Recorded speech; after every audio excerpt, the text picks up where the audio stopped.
Hi, Earth Angels. It's Samantha DeBrule again with your weekly reading. I don't know about you guys, but I have had a very interesting Monday. It's been really busy, and as you notice, I'm doing a reading where you probably haven't seen me before because this is where I have been able to acquire some quiet time to do this reading.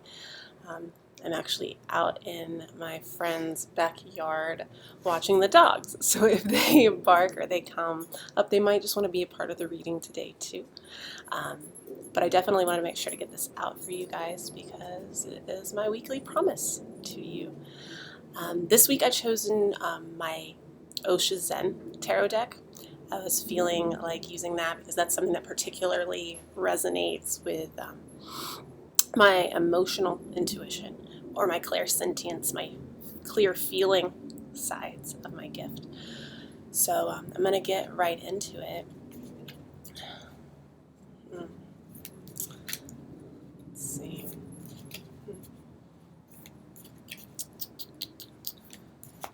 So this week I'm going to do the same as last week, where I'm going to pull a card for the beginning of the week, one for the middle of the week, and one for the weekend.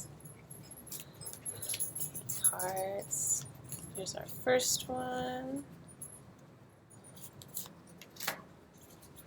And what about the middle of the week? Let's see there. And the weekend. Alrighty. Okay, for early this week, we have creativity. This card is telling us that for the beginning of the week, we really need to do things that inspire our creative side of our brain, especially when it's early in the week. Usually we get a case of the Mondays, and it really helps to relieve that by doing things that are creative. You might not consider yourself an artist, and if you do, it's a great time to really dive even deeper into that. But sometimes it's just working on a creative project around the house, or maybe it's just bringing out a sketch pad and doing that. Maybe you're a singer. Do something that really makes you happy. That's a way of expressing yourself creatively. In the middle of the week, what do we have? Exhaustion. When we see cards like this, sometimes it's easy to be like, oh my gosh, what is that? There's a lot going on that card. And perhaps like when I'm doing readings for clients and I see this card as I'm doing this for the collective, this is just more of a warning. And not a fear-based warning, but one going, you really need to be more gentle with yourself this week. In the middle of the week, there could be a lot. The whole week could be very eventful, and it's saying that you really have to save your energy. And this card is just telling us to take our time and make sure we take some me time, and to not be surprised if we're feeling a little more exhausted this week. The card isn't going, you will be exhausted, but it's saying, there's potential for this. This is the way the energies are right now. And so how do you make the most of it? You be preventative. You make sure that you take time for you, you're gentle with yourself, and you're doing things to help energize yourself. So maybe do an activity that inspires you, a little bit of fitness, maybe some yoga, but not something that's going to wear you out completely. And then for the weekend, abundance. I love it.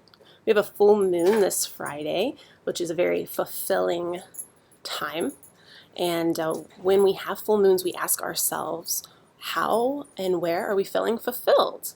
And where are we not? Because where we are not, we have to readdress those things in our life so that we can feel more fulfilled by addressing them. And I like that we have the sun and the moon, well, the moon and the sun backwards. And in this card, it's this happy, full belly of fulfillment. So at the end of the week, we'll see that our hard work has paid off. But not only that, that there's just this reminder of this infinite supply of abundance that's always available for us if we call upon it. So if you're feeling a little bit of lack this week, take some time to introduce yourself with a mantra, reminding yourself of your abundance. One that really works for me is, I am rich in so many ways. And to remind yourself of that. I put reminders in my phone. Sometimes I'll write it on my mirror. Put it somewhere that you can remind yourself of the richness in every moment that you experience. And it doesn't always come with a dollar sign, but there are just an infinite supply of ways that we can feel fulfilled and provided for. So that's great news, especially when we have this little, maybe we're going to feel a little tired in the middle of the week, but know that we will be rewarded as this weekend comes. So awesome. So we're going to spend this week expanding creatively, being gentle with ourselves midweek as we get over the hump. And in the weekend, we will feel rewarded and fulfilled. And for some reason, if we are not, it's a great time to reevaluate that. Write down in a notebook ways that you feel fulfilled and ways that you would like to feel more fulfilled. And if you can think of solutions for that, also include those. Because it's like every time we write things down, it's like we're planting seeds of thought and we're offering them to Spirit to bring them into flower and give us clarity in that. So don't ever feel like it's all heavy on your shoulders all by yourself. The angels are always here to help, and Spirit will provide us answers in so many ways. I hope you all have a beautiful week, and I know this was a little different kind of reading, but it just goes to show you can meet with Spirit anywhere at any time, including in your friend's backyard, watching the dogs, or on a busy subway. The meetings with Spirit are unlimited as long as you remind yourself to be present and open to those messages. I love you all so very much, and have a beautiful, abundant week.